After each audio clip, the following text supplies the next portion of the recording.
गौसे आजम की शान तो कैसी थी। आप जब 5 साल के करीब पहुंचे, मदरसे लेकर जाया गया। कारी साहब ने कहा, बेटा बिस्मिल्लाहिर्रहमानिर्रहीम पढ़ो। पीराने पीर शेख अब्दुल कादिर जिलानी रजी अल्लाह ताला अन्हो ने पढ़ना शुरू किया। बिस्मिल्लाहिर्रहमानिर्रहीम से शुरू किया।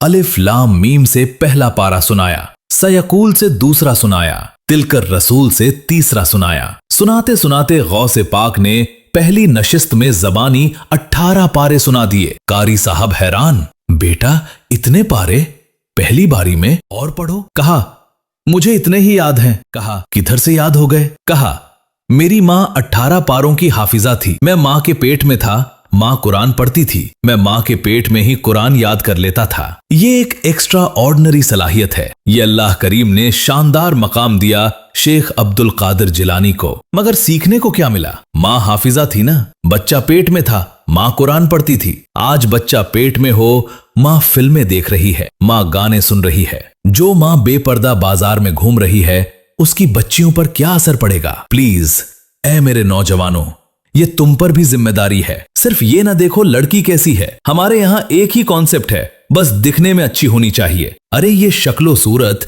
ये चंद दिनों का प्यार है, सारी जिंदगी गुजारनी है। देखो दीन में कैसी है। और मैं नबी पाक की आपको हदीस सुनाता हूँ। कुछ लोग तो शादी इसीलिए करते हैं, बड़ा खानदान होगा, बड़ा पैसा आएगा। अरे जनाब, बड़ा नसब होगा, बड़ी फैमिली के साथ जरा मेरा ताल्लुक हो जाएगा कि मैं फला खानदान का दामाद हूं। सुनो अल्लाह के हबीब क्या फरमाते हैं। नबी पाक ने फरमाया, किसी औरत से निकाह के लिए 4 चीजों को मद्देनजर रखा जाता है। 1, उसका माल। 2, हजब नसब।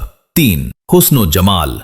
4, और दीन। 4 चीजों को चेक करने वाले करते हैं। आका ने फरमाया, तुम्हारा हाथ खाक आलूद हो, तुम दीनदार औरत के हुसूल की कोशिश करो। यानी इन 3 चीजों की कोई अहमियत नहीं, दीनदार होना जरूरी है। पता चला बड़ा पैसा है, बड़ा हुस्न जमाल है, अकीदा ही दुरुस्त नहीं है, दिल में दंदगी भरी हुई है, बेहयाइयां हैं। बताओ ना, आने वाली नस्लों का क्या बनेगा? तो दीनदार का इंतखाब ये खुद नबी पाक ने तरबियत फरमाई। एक और जगह नबी पाक फरमाते हैं, इब्ने माजा की हदीस है, मेरे आका फरमाते हैं, बेशक दुनिया बेहतरीन इस्तेमाल की चीज है, लेकिन इसके बावजूद नेक और सौलेहा औरत दुनिया के मालो मता से भी अफजलो बेहतरीन है। वो खुशनसीब है वो लोग जिनको अल्लाह ने नेक और पारसा बीवी अता की है। दुआ मांगा करो अल्लाह से, और अपनी शादी से पहले अपने माँ बाप को कहें, मेरे लिए अगर रिश्ता ढूंढना है तो नेक औरत ढूंढिएगा, बापर्दा ढूंढिएगा, बाहया ढूंढिएगा। अल्लाह,